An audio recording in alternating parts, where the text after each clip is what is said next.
কিচ্ছু খাতে পারি না, কি যে কব ভাই। একটু কাচ্ছি ফাচ্ছি না হলেই খায় কি মজা হয় কোন তো।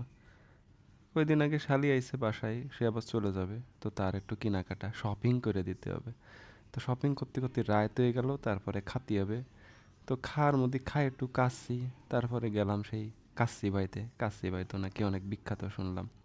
তারপরে শালিরে নিয়ে গেলাম, সে নিয়ে খাতি খাতি যে সেই ছাগলের গোশ দিয়ে, ওরে বাবা কত বড় বড় গোশ, বড় বড় আলু, লম্বা লম্বা সাইল। ও এটা নাকি বাসমতি চালের কাচ্ছি। তো খাতি যায় প্রথমে শালির পাতে তুলে দিলাম। বড় বড় গোশ, বড় বড় আলু। কাচ্চি কি খাবো, খাবো তো কাচ্চির আলু, আলু খাইয়েই পেট ভরে যাবে। ছাগলের গোশও সেইরাম সাইরাম সাইজ, আর এত এত মশলার ঘিরান, সেই রকম গিরানেই পাগল হয়ে যাচ্ছি। তো শালিরে তুলে দিতে দিতে দিতে এই যে বড় বড় আলু তুলে দিলাম। তারপরে আমি নিজেও নিলাম বড় একখান ছাগলের গোশ, আগেই নিয়ে নিলাম, পরে বাগে পাই কিনা পাই। দাদাই কইল ছোটবেলায়, দাদা কত যে ভালো মন্দ একটু ফালি পেট ভরে খাতে হয়। তো পেট ভরে খাতে হবে, আগেই বড় বড় গোশ নিয়ে নিলাম। ছাগলের গোস্ত, আর ওই যে লম্বা লম্বা চালের বিরানি, আর আলু তো আছে। গোশ একটু ছিঁড়ে নিয়ে ভাতের সাথে নিয়ে খাতে যে কি মজা লাগলো।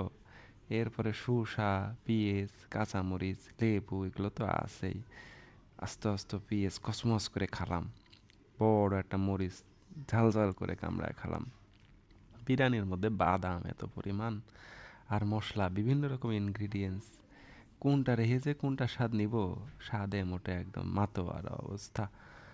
তারপরে এই যে দেখেন গোশ একটু ছিঁড়ে, এত নরম, খাসির গোশ এত নরম নরম হয়ে গেছে গইলে, ছিঁড়ে নিয়ে দিলাম মুখের মধ্যে বইরে। নিজের ভিডিও একটু করিলাম, যদিও ভালো হয়নি। তো খাওয়ার ভিডিও খাওয়ার সময় তো ভালো লাগেও না। এই যে এত বড় একখান পিএস তো একবেলা রান্নার তরকারির পিএস, কসমস করে খেয়ে ফেললাম। খাতিছি আর খাতিছি, বড় একটা মরিচ খেয়ে ফেললাম। এত মজা ভাই, এই কাচ্চি সাইডে কেমনে থাহি কম তো। যাই হোক, মেলা দিন পরে একটু ভালো মন্দ পাইছি, একটু ভিডিও করলাম, খালাম। কিন্তু এই যে বড় এক প্লেট কাচ্চি যে দিছে, আমি কিন্তু তা শেষ করতে পারিনি। শালি কয় আমি আর খাবো না দুলা ভাই। তারপরে বললাম ব্যাগে ভরে দিতে, ব্যাগে ভরে বাড়ি নিয়ে গেলাম।